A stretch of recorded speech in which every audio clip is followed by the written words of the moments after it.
Welcome to Side Alpha Leadership, a podcast where leaders can share their experiences and discuss what leadership means to them. I'm your host, David Polikoff.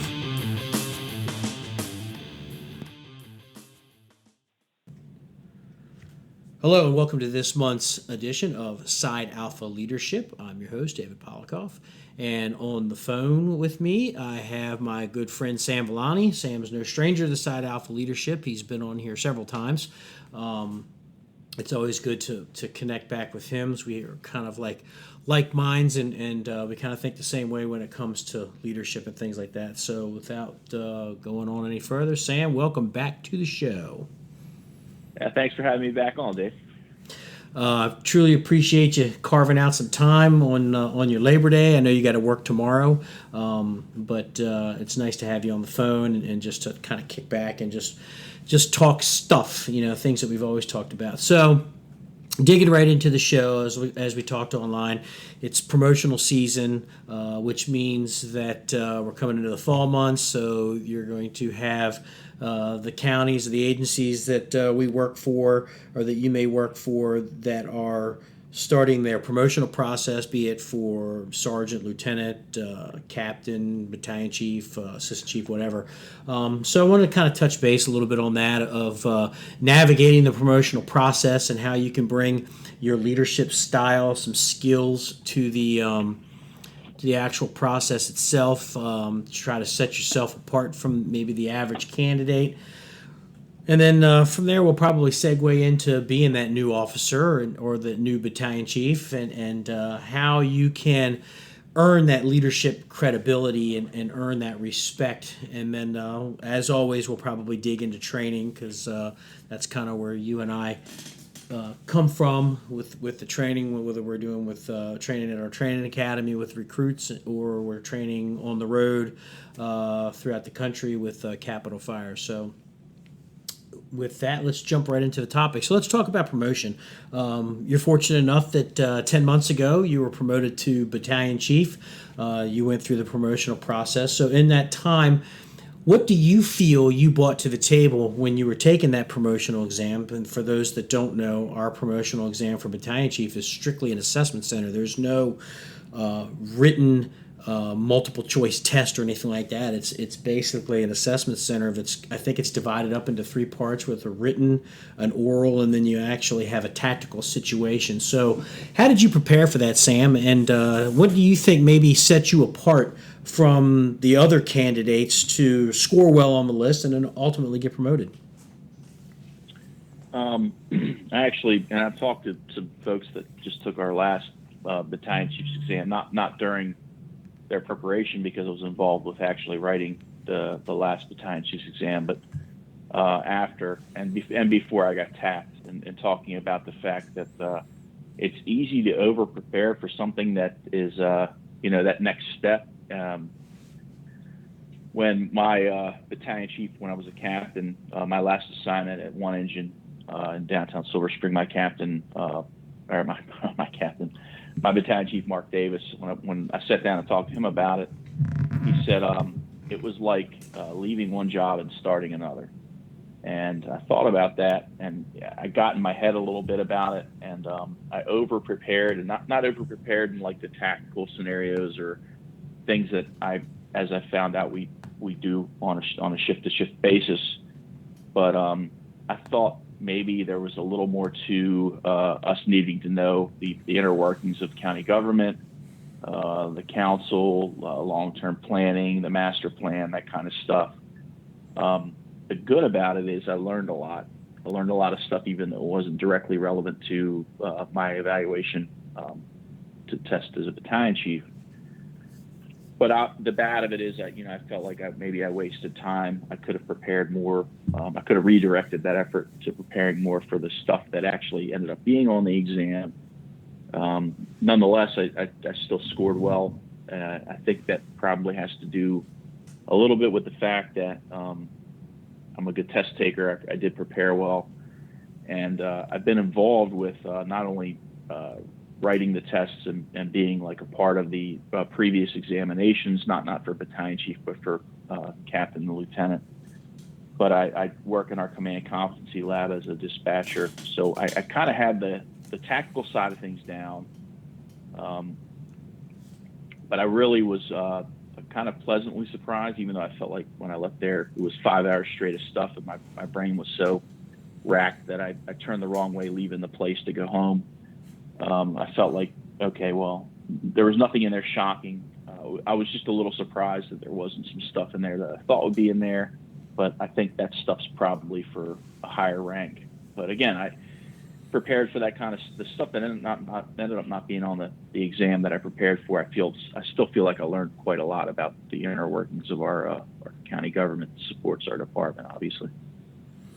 Yeah, knowing being able to do tests for the line officers positions, captains and lieutenants, you kind of have an idea of what the assessment center is. Plus, moving through the ranks from lieutenant to captain and then captain to battalion chief, you already knew what an assessment center was. And like you said, it's so easy to get yourself psyched out and really over prepare for the test. And a lot of people may be thinking, well, is really such a thing? You can over prepare? Absolutely. You could start getting in the weeds of knowing the minute details of each individual policy that may not even be something that is testable that would affect you on a day-to-day basis for the battalion chief. One of the things that I found taking the tests through the years is that they're really testing you on your day-to-day skills, the things that you're doing 90% of the time. It's almost like a rabbit hole when you start studying. You see a policy. Oh, you know what? Let me go through that policy real quick. And then as you go through that policy, then another one will catch you. Oh, you know what? There might be some information in that one. And next thing you know, you're reading the entire policy and procedure manual. Thousands of pages of stuff.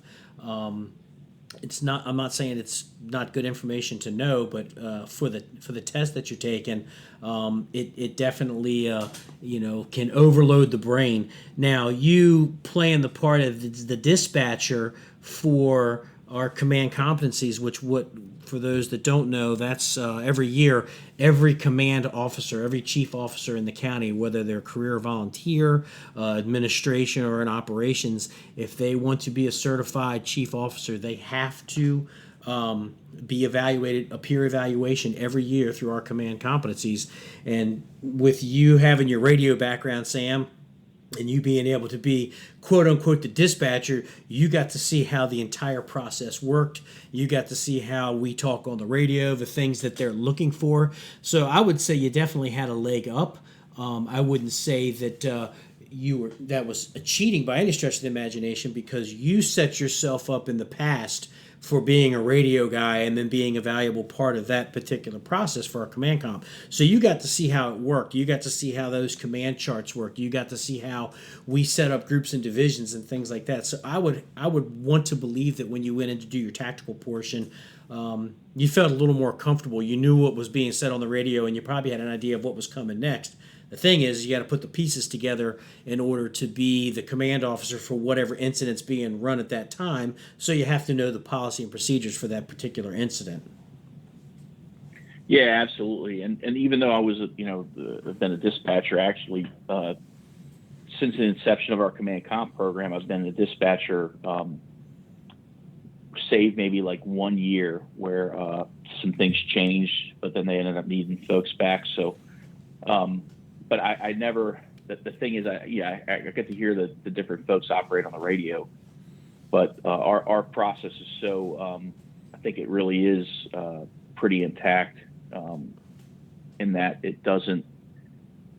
It kept me in my role. I like when it came to the evaluation and the peer evaluators talking about how the person being evaluated did, and sat them down and that kind of stuff. I was definitely not privy to that information. So I stayed in my lane, did the dispatching and that kind of stuff. But it's still hearing different. I got to hear many command officers run through that in an evaluation scenario, and you tie that together with just listening to every box alarm. I mean, if you really love this job, every time the active 911 goes off, you're tuning in. So the couple of those things together, even without dispatching, just listening to every box alarm, I think you can get a pretty good grasp of maybe what they're going to look for. Our testing folks actually do a job analysis prior to putting on the exam, so they have a pretty good idea of what our field battalion chiefs are doing in a day-to-day before we even sit down and write the exam. So that's a pretty good thing, and I think it definitely makes for a better test. Yeah, our command competencies, I feel, is so good. We at Capital Fire have taken a condensed version of that, got it on the computer, and we take it on the road. And I know you've done that with me several times up and down the East Coast, whether it be FDIC or in MAFC in Atlanta. And it's always a sellout crowd. We always have a bunch of people that are in there that want to run through these reps of this command competency, and then they, at the end, they always come up and say, "Well, what do we got to do to get a program like this together?" And believe it or not, it's not that difficult. It's a little bit of money on the front end, but at the end, just having the people put it together and keep it consistent.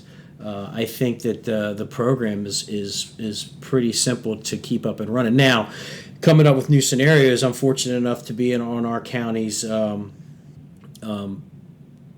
command comp team where we actually do the development every year. That's not an easy process, and the guy that runs that, Kelvin Thomas, who's the battalion chief for training, he does a lion's share of the work, but we get a bunch of folks that come together and we put these scenarios together, and to see it all start from creation to pushing that out to the masses is actually, it's pretty satisfying to see how it works out, and that we know that we're giving them a good product. So again, you setting yourself up for being the dispatcher, being a vital person in that process of that command comp. You got to hear the end. You may, like you said, been privy to the conversations that we were having with the other command officers behind closed doors, but you got to hear how it flowed, and you got to hear so many different command officers of how it works. So I would say you probably had a little leg up on the on that particular process. And the other thing that I tell people is that you really need to know the job that you're testing for. If you're testing for battalion chief, you can't go in as a captain. You have to go in thinking like a battalion chief. And a lot of people are like, well, how do you think like a battalion chief? And you hit the nail on the head, Sam. Was like, well, when these box alarms go out, instead of sitting down watching TV, go listen to it. Go listen to it on the tactical channel and hear what they're saying and hear how command is being established and then how it's being passed and all the things that they're saying. And then you start to hear the rhythm. Take a look at the tactical worksheets. That's like our accountability board in the command center. You should know how to use one of those. You should know how to talk on the radio. You should know the policies that affect the day-to-day operations of when we're running emergency incidents. So if you want to score well on the test, whether it be lieutenant captain, battalion chief, assistant chief, you have to know the job that you're testing for. So speak a little bit about that, Sam. How did you prepare yourself? I know you studied and all that stuff, but how else did you prepare yourself to know the role of the battalion chief, when you're a captain doing captain stuff day to day? How did you get that into that mindset of being that battalion chief when you're going for the test? Well, I definitely had I have a slew of good mentors. Thankfully, I have a good rapport on and off duty with a lot of battalion chiefs who I hold in high regard, including yourself. Kelvin's been one of my big mentors, Chief Thomas, Chief Davis, of course. I've had, I could name a dozen of them right off the bat, and folks that aren't even just battalion chiefs anymore, that are assistant division chiefs, who I've just listened to them not only on the fire ground but in the firehouse. And one thing I feel like my participation as a dispatcher gave me a leg up. I wish, so let's say I didn't have that. I had a very recent conversation with one of my lieutenants who's going to take the next captain's exam, and she was talking about trying to get every opportunity she could to be a part of the promotional process for other departments in our region, in the National Capital Region. We end up being able to participate in the promotional process with other departments, other agencies, and I think she hit the nail on the head. Like, if you don't get this opportunity, this unique opportunity that I got to dispatch for the Command Competencies Program, another way to get a good view of how your next promotional level exam runs is to be a role player or to be an evaluator for an exam process for a neighboring jurisdiction. Even if it is just for your rank, you're still getting a pretty good picture into how a promotional process works. I don't think I'd say the biggest, the one that's probably more different in our area than anywhere else that I know of is Fredericks, and I really love it. I really wish a lot of the departments would adopt it. They kind of do this day in the life thing, where for company officers, they're riding the apparatus, giving direction. I mean, physically riding a fire truck at their academy, directing personnel to put fires out. And then their battalion chief, literally, from what I understand, talk to a few of the folks up there, is they come in the quote unquote come in the morning and do the lineup, plan the day, run a few calls, do some admin tasks, which is as close as you can get to what we actually do. I really love that idea of how they do that, this day in the life thing. And I have a feeling that there are other departments, maybe not in our region, but certainly nationwide, that do the same thing. And I think it's as close as you can get to truly evaluating somebody for that next rank. And I'd say that the big problem, the caveat to it is it takes a lot more time than it does to do a traditional promotional process, because you're a lot of time and money, and sometimes for departments that's really tight. That's maybe not attainable. But anyway, I thought about that and I was like, man, that's definitely a way to get a leg up, is being able to participate as an evaluator in other people's processes. I like when I took my captain's test, they did something that was very similar to that, which was day in the life of the captain. We were sitting at a desk and they were just throwing scenarios out at us, going through an entire day of, this issue happened, what do you do? I thought that was probably one of the better tests that I ever took. So yeah, I'm kind of familiar that Frederick had done something like that, where they're actually out and they are hands-on doing their thing.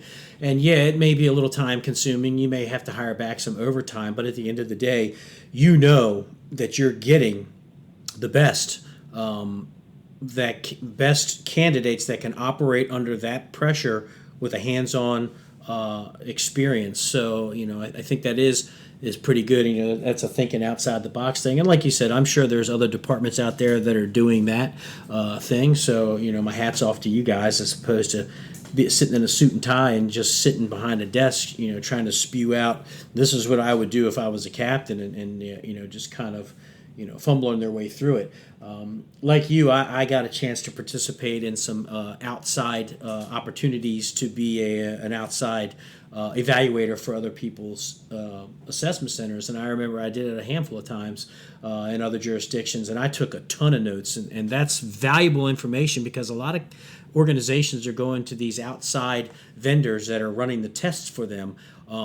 So the first day you go there, they're telling you how the process works and how we evaluate. And if you're looking at moving forward in the process through your career, take a ton of notes, because most of these outside vendors operate the same way. They evaluate the same way. So when you have all that information, now you have an idea, you have a peek behind the curtain of how it all works and the things that they're looking for and the things that you may need to say in order to score, extra points through the particular dimensions that you're being evaluated on.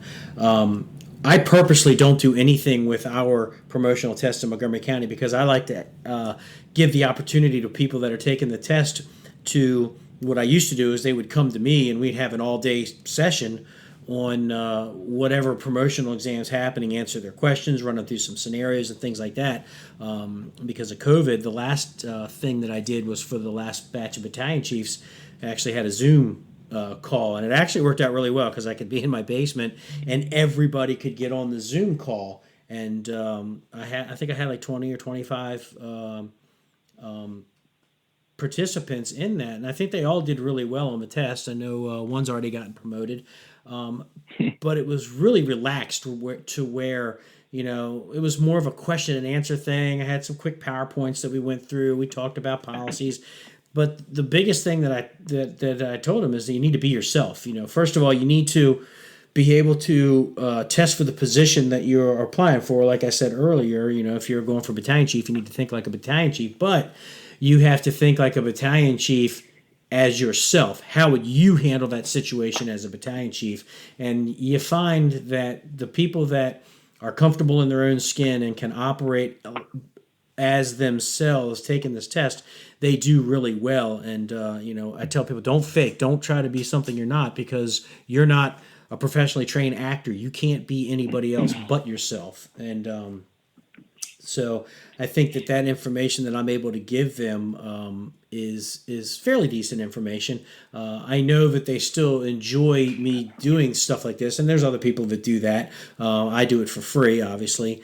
But I always get emails. Hey, are you going to do anything for the captain's exam? Hey, are you going to do anything for the lieutenant's exam? And then I'm usually scrambling trying to put something together because I'm not really paying attention to those particular tests that are coming up. But so let's transition a little bit, Sam. Let's talk about as a line officer, a new line officer. You just got promoted. Normally in our county, when you get promoted, you're taken out of the station that you were working in, and they put you in another station, or even another battalion. So you may be surrounded by people that you don't know, or maybe people that you sort of know, but in a battalion that you don't run in. So you're really thrown out of your element. What advice can you give to these new officers that are out there that want to do well? They want to earn that respect, but they also don't want to seem overwhelmed or be like a deer in the headlights thing. What kind of advice would you give to that new officer that's just coming into a new assignment? Well, like you said, definitely be yourself. I think be realistic about your expectations. I think it's easy to go in and hammer, even as a float officer, go in and kind of hammer them with your expectations. But something that's really worked well for me in the past is go in and feel the pulse. And thankfully, with our department, we're big. But if you're tuned in, involved in any, and again, you want to get promoted, you want to do well, get involved in things like the training academy, things where you get to not only practice, teach the craft, but you're also practicing. If you're teaching somebody how to put an SCBA on, you're doing it too.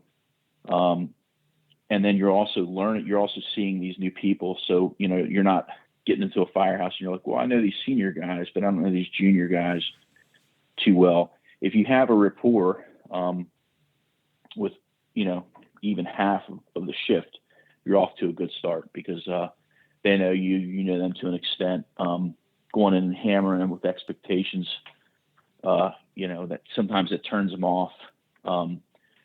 You can go in and really test the water a little bit, see how things roll, and then lay them down. And that's what I've always done. I even, as a newer battalion chief, as a brand new battalion chief, really, my expectations, I put them on paper, but it was one page, and it really didn't.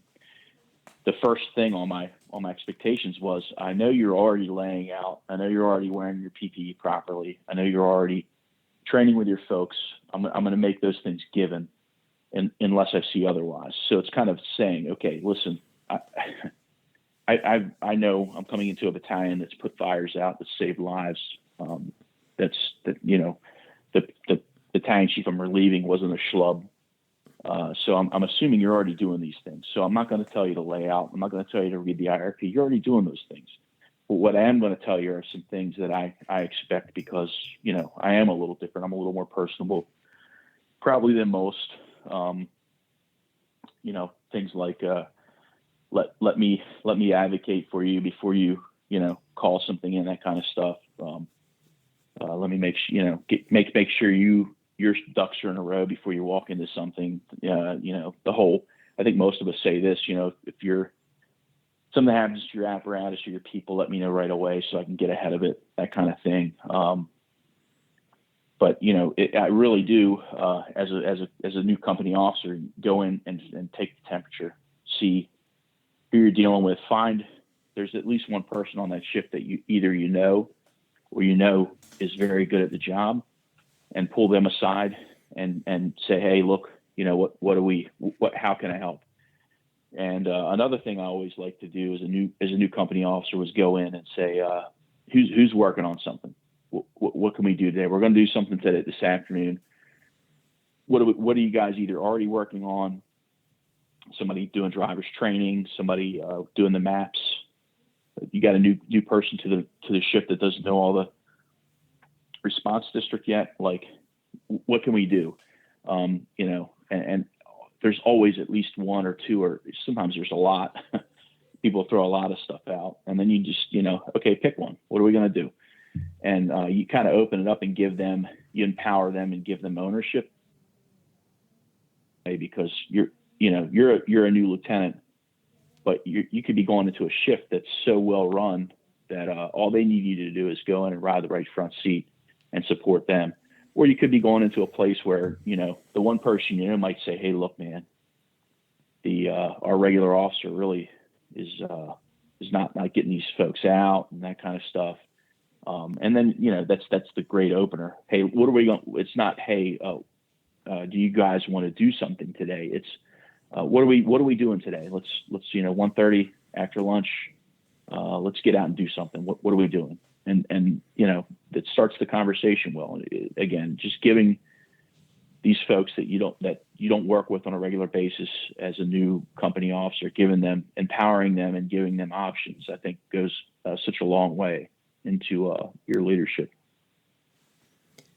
I remember, getting promoted to lieutenant, and I still felt like I was fairly young, and then going to a station that it was. I went from one battalion to the other southern end of the county to a whole different battalion, and actually stepped into a shift of people that I did not know. I didn't know anybody, and not even of some people. It's just like I didn't know anybody.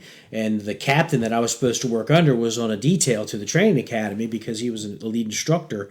So he was working at the academy during the day. They had him off at night. So basically I walked in as a brand new lieutenant as basically the captain. And, talk about deer in the headlights and starting from scratch. And I did subconsciously, we were never formally trained to be leaders or things like that.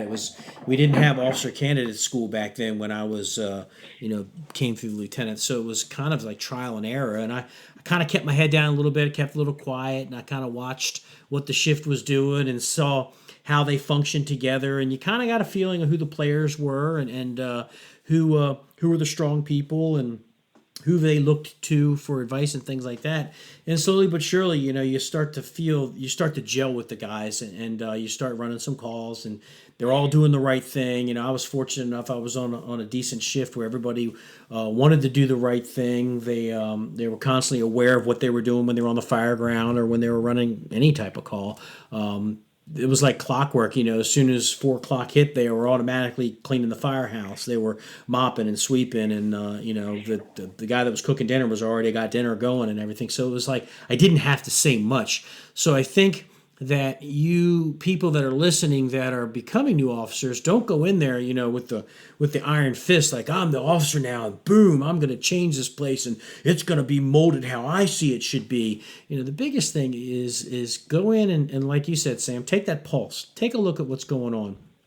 Find out who the leaders are on that particular ship, because anybody can be a leader. And then like you said, pull that guy or gal aside, and say, "Hey, help me out here. What are some things that are working on? What are some things that have been some roadblocks that you guys would like to move through? What any issues, any underlying problems, or anything like that? And how can we work on this stuff?" But the biggest thing is that you being the officer you are not the focal person. You are just part of the organization. You're there as to make sure that the organization is successful. And I think you'll find when it goes a lot further when you ask those questions of what do you guys need from me, what can we do, what roadblocks are out there, how can we continue to move forward with success.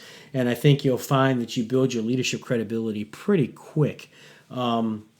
I remember moving through as a captain. I was fortunate enough to stay. I was staying in that battalion, and I moved to another station that we constantly ran with. So I already knew the players, and I already kind of knew what the roadblocks were. So I had it kind of easy when it came to that. And then when I became a battalion chief, I I was fortunate enough that I got to float in two different battalions for, I think, what is it, maybe 6 years, and two busy battalions. So I really got to know everybody, between all three shifts.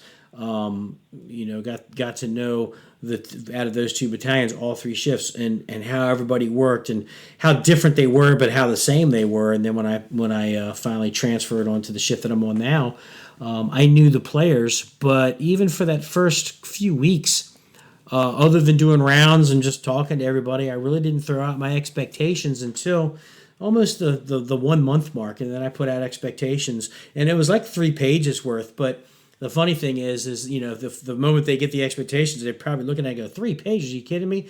But it was all stuff they were already doing. Like you said, make sure that we're putting hose on the street when it needs to happen. Make sure that we're giving good on-scene reports. That was already happening. Make sure you're wearing your gear. And like you said, Sam, if something happens to the apparatus or something happens in the station, let me know right away so I can get in front of it. I'm here to protect you. I'm here to be an advocate for you. And if you're wrong, then I'll tell you, here's where you're wrong. Here's how we're going to fix it. And then we're going to move forward from there. But if I know about it, I can protect you guys. And when they're doing the things that are right, I'm right out front with those with the things that we're doing right. I'm writing it up. I'm sending it up to headquarters. Hey, here's the things that we're doing. We started a Twitter page. I'm putting pictures out of all the training that they're doing, because to me, it's important for those guys to understand that, hey, I'm watching and you guys are doing great, and I truly appreciate what you're doing. And I think that goes a long way to build your leadership credibility as well. And we all know that it's very difficult to earn that respect. But as a battalion chief or as a leader of an organization, you should be trying to earn that respect every single day. You can't just sit around with your feet up on the desk, even though I do that in the evening sometimes when I'm watching TV. But you have to be the person that's out there for their people as their representative, as their voice, and you're there to make sure that they're protected. So when you moved into your role, Sam, as a battalion chief, you went from one battalion to another battalion. You were fortunate enough that you were familiar with most of the people that are in the battalion, and it's a fairly busy battalion. How did you tackle that, and how do you feel that you are working to earn their respect? It's actually so when I was initially bumped up, I was bumped up into the battalion. I'm a chief in now. So I went, I bounced around a little bit, bumped up, and then ended up back in my original bump up spot. So I already had established a good bit of rapport. There were a few different players, a few different new company officers and firefighters, but by and large, I already knew how that was going. I'm just getting to the point now with between COVID, summer training initiatives, department initiatives and stuff, where I'm starting I do monthly battalion trainings, and this first one is on, very aptly with what's been going on around us, red flags and maydays. So I know I've had a few fires with them, not anything where I've had to do an after action where I've noted deficiencies or anything like that. But it's one of those things. All this stuff's happening around us where folks are pulling up on fires. There's burn-throughs and floors. We've had some weather-related incidents where, historically you run a lightning strike. You're like, okay, well, the cupola is on fire, or it struck, here. We're going to look here. But meanwhile, here we've had 4 major incidents in our region where lightning strikes have led to serious fires, and 2 that led in line of duty deaths. So it's taking the stuff that finding a topic that I think would work well. And what I'm doing actually is this first one is a 2-month thing.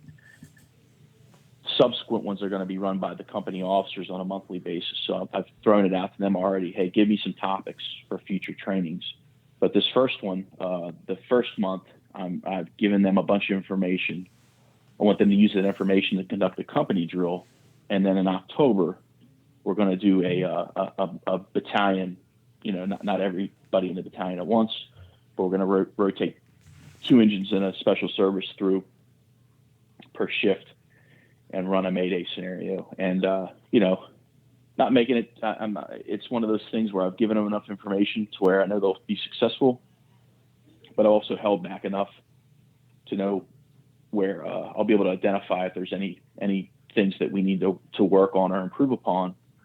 So that's definitely I'm in that point in my tenure as a battalion chief in the battalion I'm working in, where I feel like okay, let's start this training and give them the opportunity again to prepare their folks for this thing, and then let's see how they operate, and then we can make some adjustments from there. So that's what I'm doing right now to dig down that next layer in how my folks operate.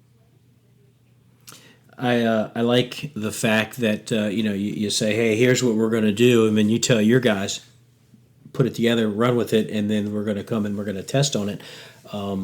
I think empowering your people, whether it's a firefighter, if it's got 1 week on the job, or it's a firefighter that's got 20 years on the job, or your lieutenant, or your captain.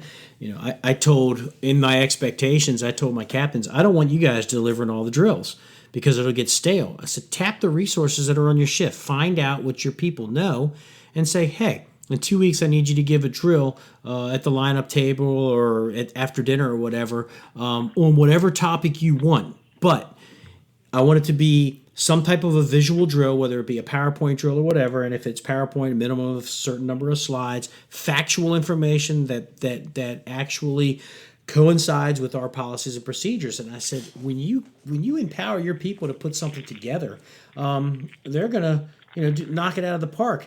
One of the things that I have tried to tell my captains is that when you have somebody that you want to deem quote unquote as a problem child or a naysayer or the negative person, and we all know that they're out there, go to that person and say, hey, on this day, on this month, I need you to deliver a drill on search and rescue. And it has to coincide with our policies. It's got to be a PowerPoint presentation. It's got to be minimum 30 minutes. And now you put that pressure back on them. And I guarantee you, most people don't want to look like a fool in front of their peers. They're going to knock that drill out of the park. They're going to put a lot of work and effort into it, and they're going to get it done. And then you pull that person aside and say, man, that was a fantastic drill. I really appreciate the knowledge that you put out there. I think everybody walked away with something. And you'll start to slowly see their attitude change a little bit when they start to feel that they're valued. It's funny, when I put my expectations out, one of the first things I said is, look, I want you guys to be really comfortable with the bread and butter operations, the day-to-day things that we do, the calls that we run 95% of the time. I want you to know those cold. When it comes to that 1% or that what is it, the high risk, low frequency type calls, I need you to be familiar with it, but I don't want you knocking yourself out and studying it every single day. And I even put an example on there. I said, like rope rescue and thing like that. We don't do that often. You still need to know that information. If you're out of the truck company, you need to know how to set that stuff up. But I really want you to key in on, pull lines and, search and rescue and building construction and salvage and overhaul and all that kinds of stuff. So everybody was on board with that. And the first drill that I did with those guys was a slope evac over a lowland rope rescue. And man, you should have heard those guys call me all kinds of names. But it was pretty funny because I took our mannequin and I got to work at about 4:30 in the morning. I took the mannequin, drove down to a remote area, basically hiked way down to the bottom of a bridge over a ravine, and just put the mannequin down there. Came back up, got in the battalion car, came back. They had their lineup, and then I pretty much called everybody, called the officers to the office, and all right, got a drill. This company, this company, and this company. I need you to meet me at a certain address because we're going to go over some stuff. So they get there, and I turned to them and I said, the guy fell down to the bottom of that ravine. They're about 100 feet down. I need you to use rope system to get him back up. And everybody called me an MFer. And you said you weren't going to, worry about the rope and all the 1% stuff and the first thing out of the gate. But you know what, Sam? Those guys performed flawlessly. They got their rope system set up. They got the mannequin and the Stokes basket. They used a hauling system to bring it back up. They had the patient, quote unquote, packaged and ready to go for whatever injuries that they had. And it was all said and done. I kind of pulled them aside and I said, I let them hot wash it and let them do the hot wash themselves. And then I said, look, I know what I told you guys. I said, but coming right out of the gate, now I know what your capabilities are for that 1%. So let's concentrate on those bread and butter skills. But let's also make sure that when we do have to run that metro incident with or a heavy rail incident or a rope rescue or a water rescue, whatever, we're going to be every bit as ready for that call as we are for the normal calls. And we still joke about it to this day, but just seeing the guys work and knowing their job is that satisfaction to me. Knows that I've got myself on a really good shift. These guys take their job seriously. There was no groaning or anything. They just went and did it. So I think that and letting them know that they did a good job. I think the pat on the back and the accolades that you get from your superiors, I think, goes a lot further than just the award ceremony and stuff like that. I think the day-to-day accolades that these guys get, I think, means a lot more when they know their bosses know that they're doing a good job. What have you seen in the arena since you've taken over on your battalion and training with your guys? Well, I definitely have noticed that it's nice. I've had a couple incidents where, things, the fire went out, folks were taken care of, the incident response policy was followed, but there's always like one little thing. And before I could even address it, so this is two separate incidents, before I could even address it with those folks, they came to me about it, which let me know, A, they knew it was an issue. B, they were going to do everything in their power to ensure it didn't happen again. And, it's just nice.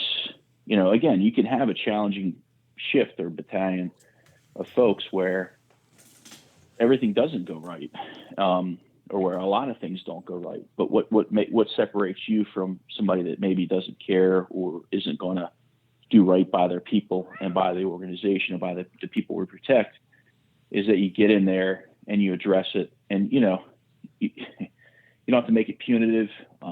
You can pull them aside. Hey, look, we need to work on this. You don't have to even put an email out. It's the whole point of going out and doing rounds, right? It's, hey, look, you're going to see me often. I'm going to pull in.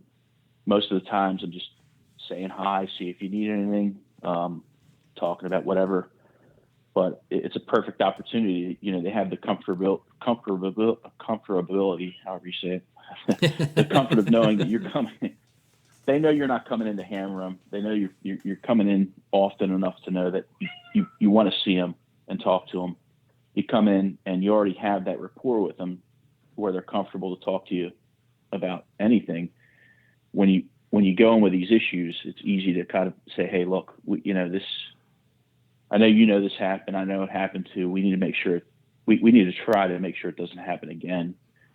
And here's how we can do it. And if it's something egregious or something where it's a repeat type thing, you can bring drills into it.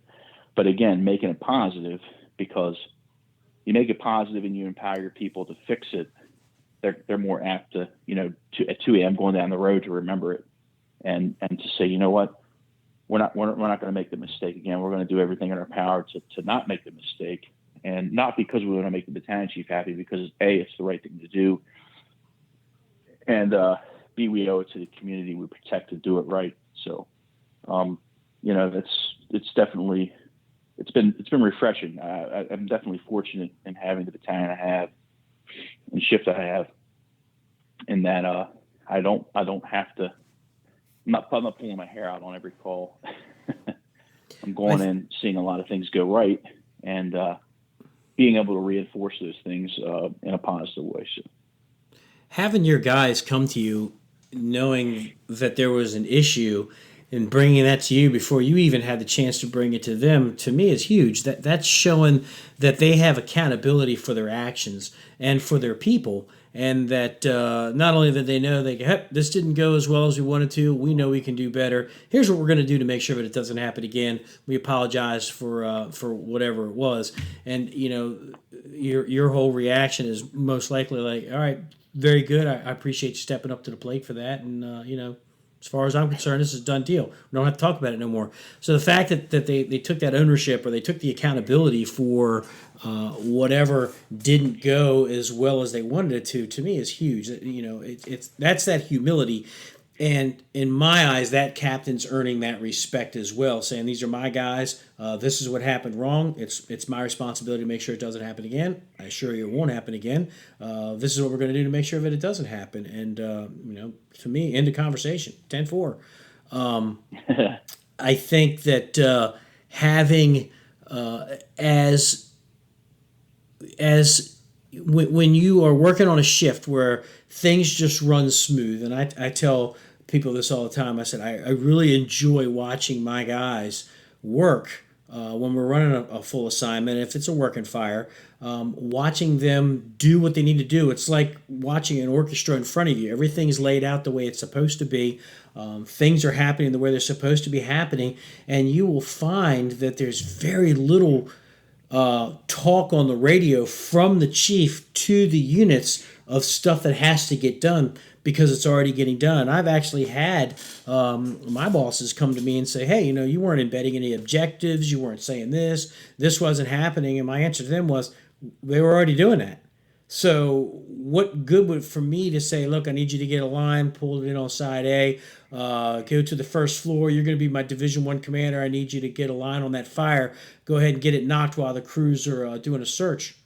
They're already doing that. So for me to tell them to do something they're already doing is a waste of radio time. So I find myself not having to say as much on the radio. Small corrections here or there. Maybe I don't hear from them in a timely manner. I'm calling them, hey, give me your LCAN. For those that don't know, that's the location, condition, action, needs. Tell me what's going on. And I've told my guys, if you feed me information, I will continue to let you work unless the information you're feeding me isn't matching what I'm seeing. But if everything's legit, I'm going to let you go to work. And there really shouldn't be a lot of radio chatter going on. If everybody's where they're supposed to be, then all sides of the building, interior and exterior, ladders, search, utilities, all that stuff should be done. So you should be hearing communications back from your guys saying, utilities are controlled, gas is controlled, searches are negative, all occupants are out, they're out in front of the house right by the tree, nobody's hurt. These are these are loops that need to be closed. They're closing them before you ever have a chance to ask them that information. So I think when you have laid out your expectations in advance and they know what you're expecting of them and they give that to you, it makes your job so much easier. And it's a comfort when you roll up on the scene and everything's already happening. You're hearing the chatter when you're going down the road. You get on the scene, you get a quick report, you assume the command, and everybody's doing what they need to do. And the guys know that if things aren't going the way they're supposed to go, they're going to call me back and say, hey, we need more line. Hey, I don't have enough pressure. Hey, we got fire with extension onto the floor above. Make sure you get somebody up there. They're giving me that information, allowing me to make better decisions on the feedback that they're giving me. Are you finding that in the battalion as you moving forward in your role as a battalion chief? Yeah, absolutely. And it's that push-pull communications, and I haven't even had to have like an official push-pull communications chat with anybody in my battalion because they're giving me the good information. I'm not having to pull it from them. That's how you have a squared away company. They're giving you information that maybe you were about to, hit the PTT and ask them, hey, blah, blah, blah, and they're giving it to you already. Or you're looking at something else and they give you some information that once you got to that portion of the incident, you were going to have to ask them a question. They provide the information for you. It does make it easy. And it goes back to, Chief Bailey said it, more than once, certainly to me. It's like sometimes if you're just at home in the middle of the night listening to an incident, sometimes listening to it, not sometimes, pretty much all the time, you're getting a piece of it. You're not, I've listened to incidents where I've been like, man, I don't think that really went well. And then the next morning you're calling guys that that were on the call, calling people and hey, how did it go? What was going on? And you're like, man, that really went well. And then you hear or you read the after action, you're like, wow, that really went well. Didn't sound like that on the radio, but they had so much stuff going on that, the incident commander had the wherewithal to not booger up the radio with a bunch of stuff because he knew he was going to get a critical push communications. And yeah, you're just not going to get that full piece from just listening. It's listening, certainly being there trumps everything. But if you're not able to be there listening and then talking to folks about it helps. But having that, knowing that your folks are pushing stuff to you and you're not having to constantly pull, that, even though some stuff, the critical, especially the critical stuff, we're trusting but verifying. Hey, I know you're not going to pass a trap document. I know you're not going to pass an injured document. I know you're not going to pass fire, extension from a fire that you just suppressed. But those are critical things that you want to, hey, listen, I know you did it. Let me say it. I'm not going to say it with everything. I'm going to say it with these critical things just to make sure. And just in case you have so much going on that one of these critical things, you didn't forget it, but you either haven't gotten to it or you've got other things going on and you want to make sure it's on the radar, that kind of thing. That trust but verify, and I've talked about this on the several shows. I tell people, I said it's all in how you ask. If you say, command to rescue squad 3, did you do a primary search? And they're going to come back, yeah, I did a primary search. It's my job. I'm doing a primary search, Or if you want to get that information, you turn around and say it a different way, like, hey, command to Rescue Squad 3, while you were doing your primary search, once you're finished with that primary search, can you move to the second floor and go ahead and start there and let me know what the status of your search is? It's and they'll come back and say, okay, copy. We're just finishing our primary search now. We're going to move up to the second floor. It's all in how you say it. I know you're doing it. You may not be doing it, but if you're not doing it, then I'm kind of giving you a prompt, and I'm giving you a way out. So if you say, command to truck 1, did you open up the ceilings? Or if you say, command to truck 1, when you opened up the ceilings, did you see any extension or anything like that? And they might be like, oh shit, let me go get a couple of hooks and let me open up the ceiling real quick. Yeah, Chief, we're opening up the ceilings right now. I'll give you a report back in a second. So it's all in. I know you did it. I just need to make sure that you did it. But it's the way you ask it. It's that whole you get a lot more flies with honey than you do with vinegar type thing. And I know, that you've got so many things going on that some things do kind of fall through the wayside. Our staffing isn't like we would love to have it. If we could have 6 on everything, but we don't. So we know that we're tasking our guys to do a lot of work. So it's just like, hey, while you're doing this, what did you find with that or whatever, and you're giving them that option like, yep, we're just finishing that up now. I'll give you a report back in a second. So it's on the radio or on the radar. The other thing that I wanted to touch on, in our county, we run with two battalion chiefs or 2 command officers. When things are going so well, and you can attest to this, Sam, when you get into the car, especially if it's with me or whatever, and everything's moving like it should. You've already done your circle lap. You're coming back. Hey, they've got ladders in the rear. A little bit of smoke. Looks like they're getting a light on the fire. It's pretty lighthearted in the car, would you say? I mean, sometimes we're kind of joking and whatnot because we know our guys are doing it. It's not tense and it's not this super hyper focused and the tunnel vision type thing and this air of nervousness. I mean, we're always nervous for our guys. We don't want them to be hurt, but because things are moving so well, we kind of relax our shoulders a little bit, and we're able to kind of be a little lighthearted with each other and move forward. That makes our job as battalion chiefs a little cleaner, wouldn't you say? No, absolutely. And we have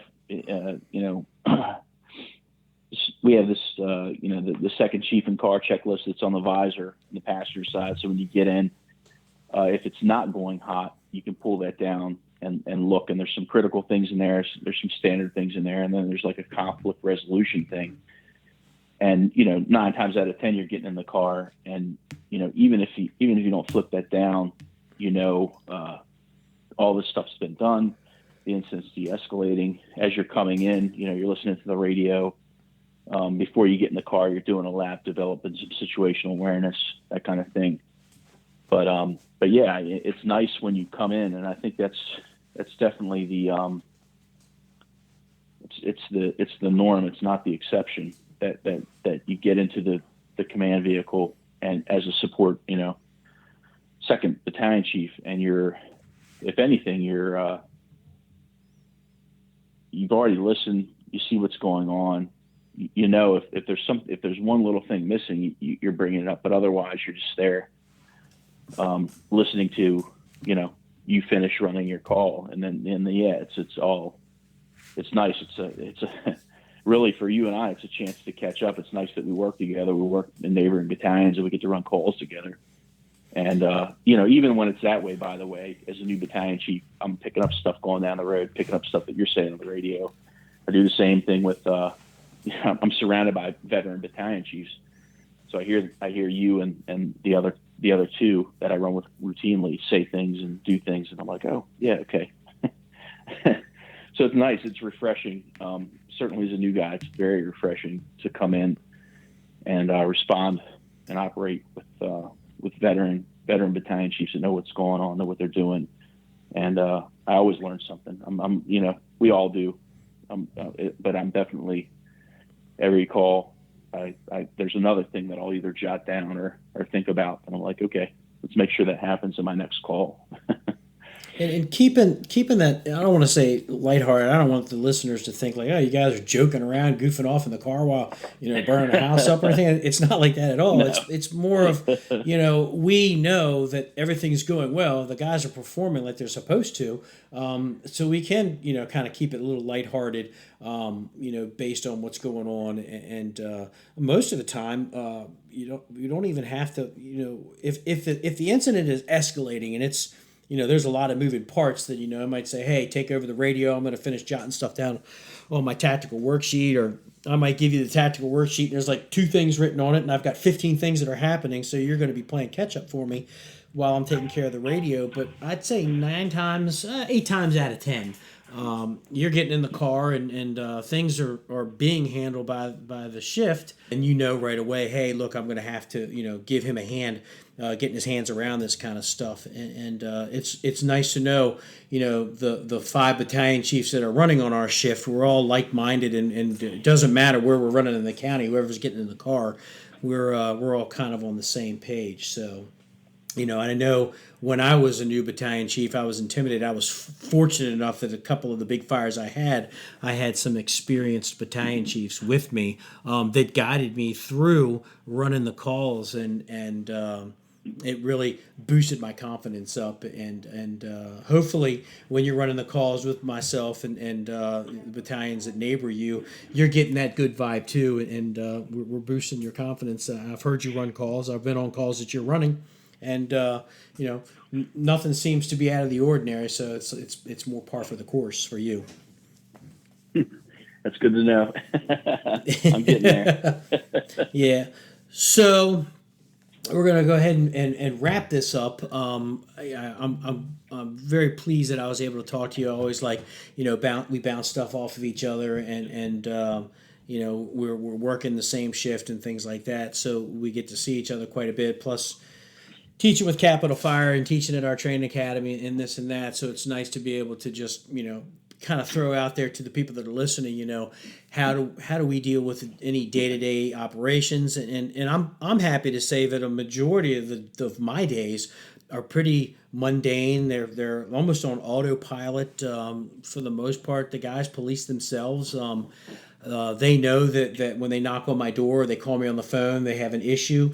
They've already got a potential solution to the problem, and basically all they're doing is letting me know what's going on so I can get out in front of it, and then offering their solutions to make sure that I'm good with that. And 9 times out of 10, absolutely. Go ahead, move forward with that course of action. If you need anything, let me know. Or I might say, hey, we can't do that right now. Let's tweak this a little bit, and we'll make it so it works. So I'm fortunate that my guys have taken that, hey, come at me with, it's fine to come at me with problems, but also have potential solutions. So it's teaching them to think a little critically and to be able to offer those solutions, and hopefully in their mind it puts them moving forward for the next step in their career if they want to end up being in behind my desk, which I'm perfectly fine with. I'm at the very end of my career. I probably got about another 3 years, and I'll be gone.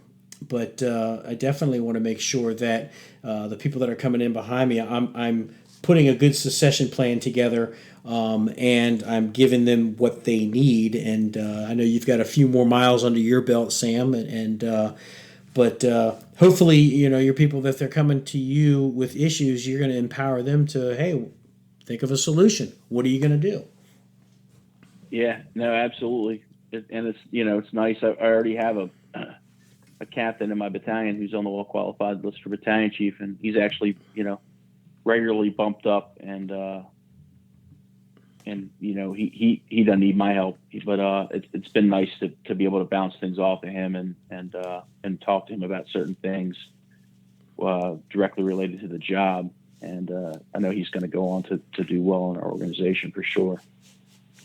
Good to hear. It's nice to groom, to hear, managers or management grooming the people that are coming up behind them to do the job. I want somebody to come to be able to take my job and move forward with it.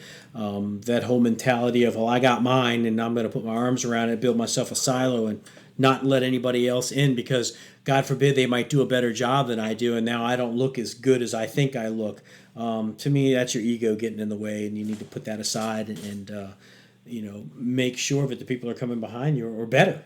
You want them to be better because you want the fire service to be better. It's fire service is always evolving and changing, so you need to make sure that the people that are coming in behind you are capable of being able to change. So with that, Sam, thank you very much for being on the show. I appreciate it, and it's always good to hear your perspective on things and how you see things, and you bring a nice bit of value to this particular program. So thanks again for being on Side Alpha Leadership Podcast. As always glad to be a part of it, and I really appreciate the opportunity, man. It means a lot. Absolutely. So take care of yourself, be safe, feed your cats, take care of your kids, and take care of your wife. Will do. Take it easy. Brother. All right, man. See ya. Bye. See ya. If you like this show or any other show, please leave us a 5-star review on whatever podcast listening platform you're listening to. You can look for us on Facebook, Instagram, or Twitter. If you'd like to contact us, please don't hesitate to drop us a note at sidealphaleadership@gmail.com. Thanks for listening.